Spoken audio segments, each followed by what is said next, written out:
was born in Winnipeg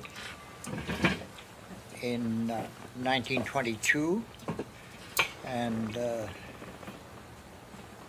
year later, my parents and I came to Vancouver.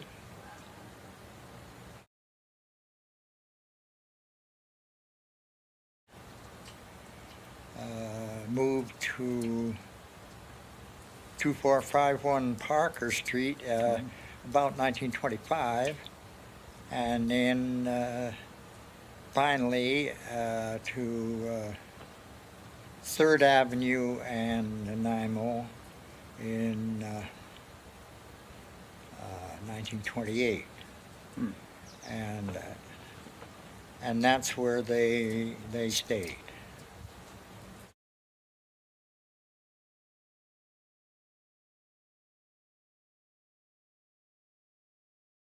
One of the things I can remember was when we moved to 3rd and Nanaimo, 3rd Avenue and Nanaimo Street. I was 1928, so I was about 6. And at that time, the young guys from the prairies were coming west on the top of boxcars or anywhere else that they could, because their families couldn't support them anymore because the crops were suffering terribly from the dust storms, and there was no employment. So one of the things that I remember in comparison to today was that these fellows settled in a hobo town between Clark Drive and Main Street, Broadway north to what is now First Avenue, Terminal Avenue. And it was a shack town, tar paper shacks, gosh knows what. And these guys, most were all just young guys, like 20, 22, 25 or something like that. And a friend of mine, Ralph Carr, and I, we used to go down on Saturday morning, mainly to see the roundhouse for the steam engines at the corner of Clark Drive and what now? Grandview Highway. Canada Way, yeah. Yep. And it was great, and because there was none of the restrictions that we may know today. We could climb into the cab of these locomotives and fool around and so on and so forth. But we also saw these fellows, and I can remember my mother saying, "Oh, where are you going, Jack?" And I'd say, "Well, I think Ralph and I will go down to the flats." And my mother, who had lost another son, my brother, in an accident some years before, looked, she said, "Just a minute." She'd come back with a brown paper bag, and there'd be a half a loaf of bread, and there'd be maybe some jam and some tea leaves. And she'd say, "Maybe you better take that along too." And I said, "Yeah, okay." So Ralph and I'd go down to the flats and we'd be wandering along. These guys would see me and see us, say, "Hi, kid, what you got?" And so we'd go over and they'd look at that and say, "Oh, well, you better sit down and have a cup of tea with us." So we'd have tea out of a tomato can and listen to them talking, too young to realize just how bad the situation was. One other thing during those times, I can remember they would knock on our door, and if Dad was home, and as he was most of the time because he was out of work, they would say, "I wonder if you've got any odd jobs." And Dad would say, Yeah, he said, as a matter of fact, I need my garden dug up. So we'd take him around to the back to the garden, which had been dug a dozen times in the previous month, and say, well, could you do something like that? Oh, yeah, yeah. Well, I can remember my mom and dad looking out the back window and saying, how many rows has he dug now, Frank? Oh, about 3. Oh, I think that's enough, eh? Call him in, give him lunch, roll a couple of cigarettes, roll your owns, of course, no. And I can hear them talking about times. That was my bringing up.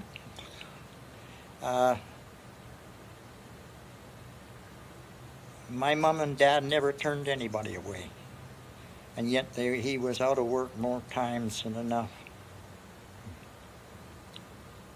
So we survived those years from the 30s to 39, and of course Hitler put paid to the Depression. That's a doubtful thanks. I shouldn't put it that way, but the rise of Hitlerism put paid to unemployment. Suddenly, how do you mean? Suddenly people,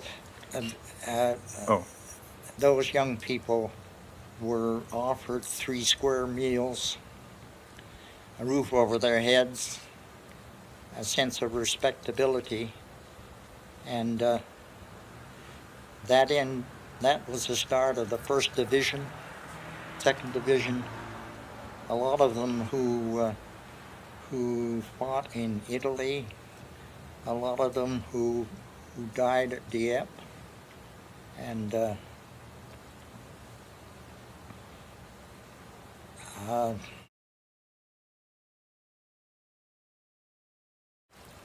I was brought up in Grandview, and I suppose I became a champion of the area over a period of time. Where did you go to school? I went to Lord Nelson Elementary for 6 years, and at Templeton Junior High.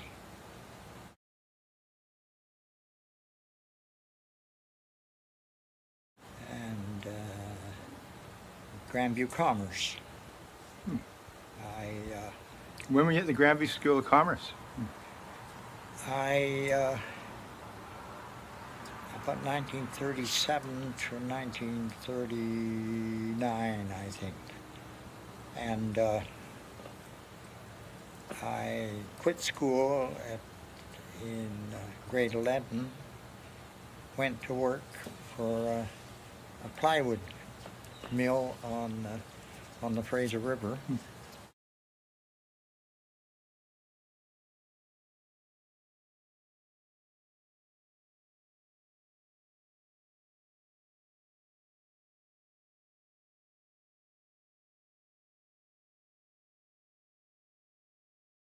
I had a crew of 6, so the 7 of us. I got a gong at the end of the tour. I like to think that it was awarded to the rest of the crew because we all survived. It wasn't the case for pretty well every second one on the tour. It was a terrible war, the air war. It was casualties were almost beyond belief. There were, out of the total of about 125,000 in Bomber Command, there were 55,000 casualties. So, anyway. You weren't able to fly high enough to get away from anti-aircraft fire? No, never high enough.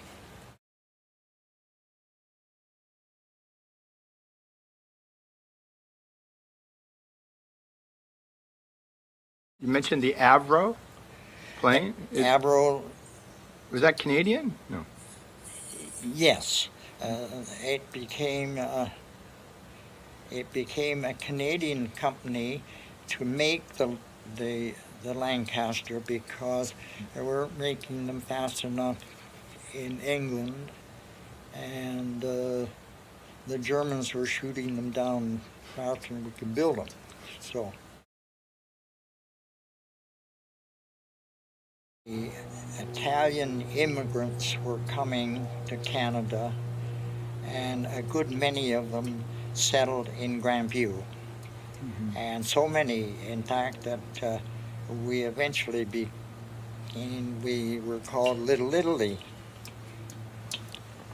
Our Grandview Legion, at about the same time, had formed a juvenile junior hockey school, or a soccer school, and we used to practice at Garden Park, and these Italian fellas started to take an interest and offered to do a bit of coaching, and they did it so well that Grandview was a leading juvenile soccer setup in the whole province. They had we had 6 or 7 leagues, from teeny boppers right on up to whatever. And I can remember one year we won every league, every division. And in appreciation for their work and good-heartedness, my branch made these fellows honorary members.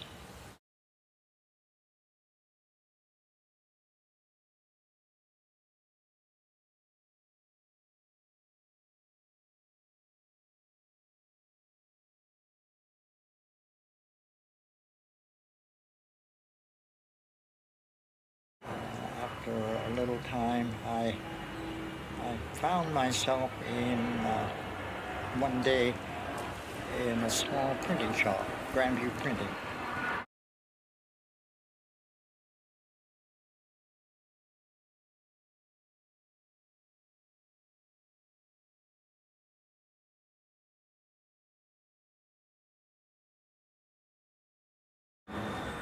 And I was there because I was the editor of a small monthly newspaper published by the Grandview Legion 179.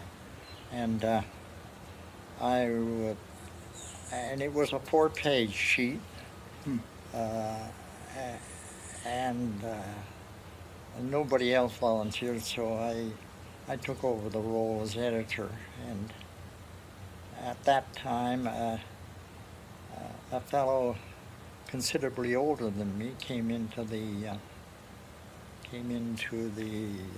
office, and he picked up a copy of this General Service, as it was called, and he said, he read it. He said, did you write these things? I said, yeah.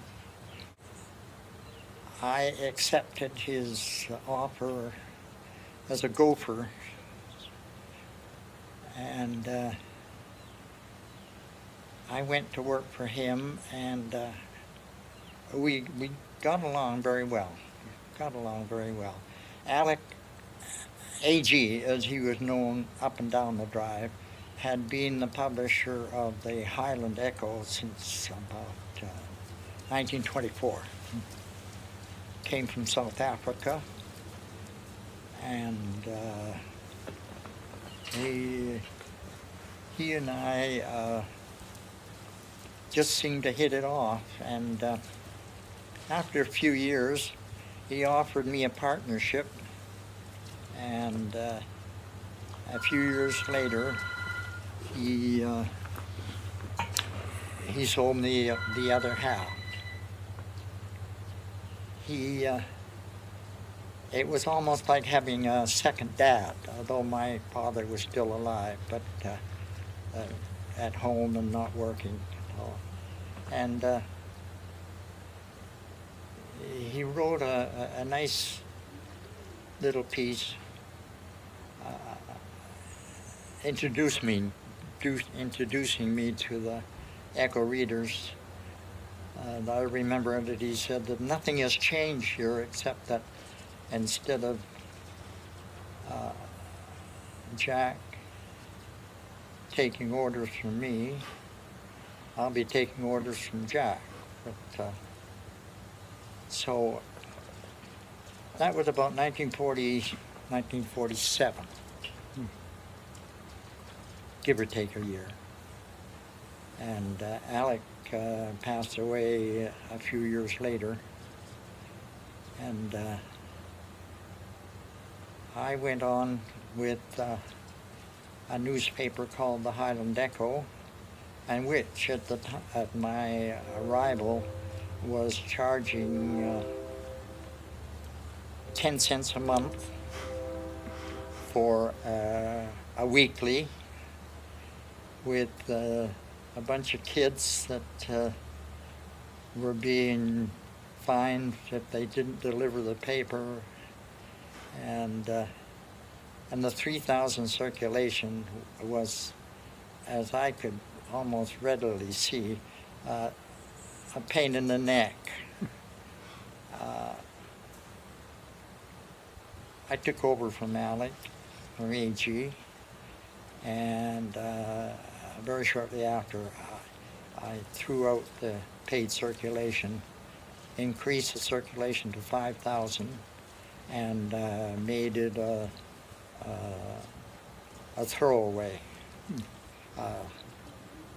delivering basically from Clark Drive to Nanaimo Street and from Broadway to Venables. That would take about 5,000. So I went on like that for a considerable time. Our children, Roberta and Janet, were old enough that they didn't need home care as much, and Jean came and joined me.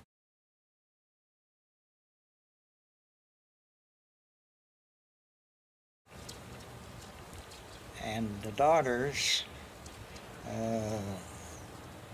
decided that they wanted to become a part of it, along with a new son-in-law by the name of Mark Walker. It became a family operation. Over the years, the circulation increased, and the influence broadened.